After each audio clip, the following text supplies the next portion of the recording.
একাত্তর টেলিভিশন 12 পেরিয়ে 13 বছরে পা রেখেছে। সেই আয়োজন চলছে চট্টগ্রামেও। সেখানকার খবর জানাতে আমাদের সাথে যুক্ত হচ্ছেন মাইনুদ্দিন দুলাল।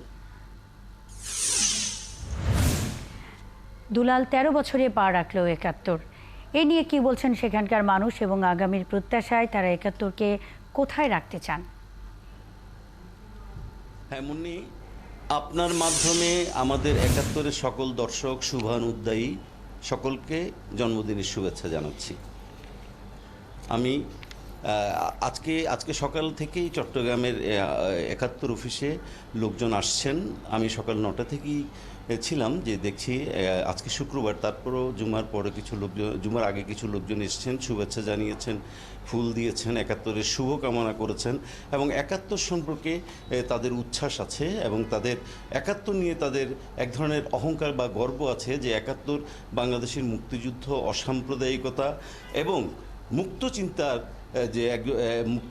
যে প্ল্যাটফর্ম, তারা একাত্তরকে সেরকমই মনে করেন এবং তারা মনে করেন যে একাত্তর তার চিন্তা থেকে, চেতনা থেকে, বাংলাদেশের মুক্তিযুদ্ধের চেতনা, অসাম্প্রদায়িকতা, মুক্ত চিন্তা, এই তিনটি মৌলিক জায়গা থেকে একাত্তর সরবে না, এরকম তাদের প্রত্যাশা আছে।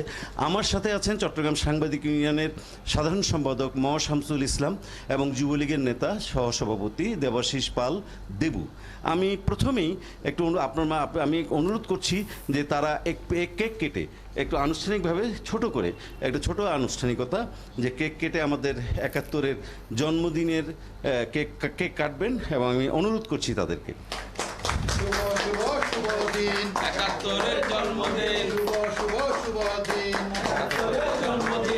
মুন্নি, আমি একটু কথা বলতে চাই।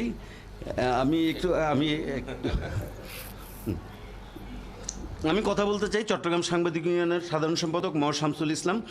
তিনি একাত্তরকে কীরকম দেখতে চান?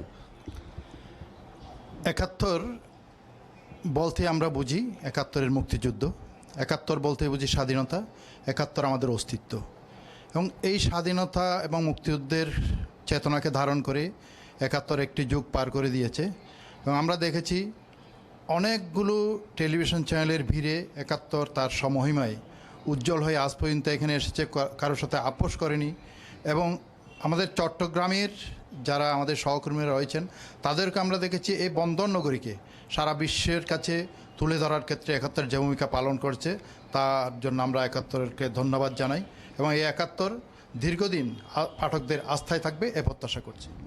আমি কথা বলতে চাই যুবলীগের সহসভাপতি এবং একসময়ের তুখোড় ছাত্রনেতা, এরশাদ বিরোধী আন্দোলনের রাজপথে ছাত্রনেতা দেবাশিস পাল দেবু। আমি তার কাছে জানতে চাই একাত্তরকে নিয়ে তার প্রত্যাশা কি?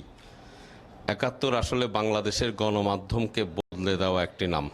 একাত্তর সাম্প্রদায়িকতার বিরুদ্ধে মুক্তিযুদ্ধের পক্ষের শক্তি, মুক্তিযুদ্ধ চর্চাকে মুক্ত জায়গায় নিয়ে আসার নাম। আমরা প্রত্যাশা করব একাত্তর এই টিভি মোজাম্মেল বাবুল ভাইয়ের নেতৃত্বে সারা বাংলাদেশের যে ইউনিটটা আজকে অত্যন্ত শক্তিশালীভাবে কাজ করছে, তাদেরকে শুভেচ্ছা জানাচ্ছি এই জন্মদিনে। আশা করব একাত্তর। মাইনুদ্দিন দুলাল, অসংখ্য ধন্যবাদ। দেখে খুব ভালো লাগলো যে চট্টগ্রামের বিশিষ্টজনরা লাইভে এসে একাত্তর টেলিভিশনের যুগপূর্তিতে কেক কেটে শুভেচ্ছা জানালেন। মাইনুদ্দিন দুলাল যুক্ত ছিলেন একাত্তর টেলিভিশন 12 পেরিয়ে 13 বছরে পা রেখেছে। সেই আয়োজন চট্টগ্রামেও চলছে, সেই খবরাখবর নিয়ে মাইনুদ্দিন দুলাল যুক্ত ছিলেন।